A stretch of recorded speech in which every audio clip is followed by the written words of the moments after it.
Stiamo svolgendo territori straordinari sul territorio della compagnia di Conegliano, sia su Conegliano che su Oderzo fondamentalmente.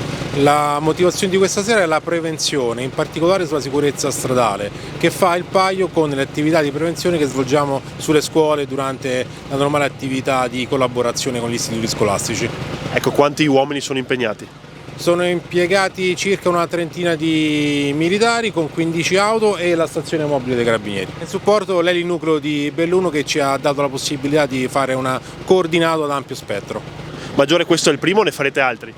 Questo è il primo di una lunga serie di controlli straordinari del territorio disposti dal Comando Provinciale di Treviso con i focus, quelli che ho detto prima, prevenzione al codice della strada e dall'imbrunire in poi prevenzione per quanto riguarda i reati predatori.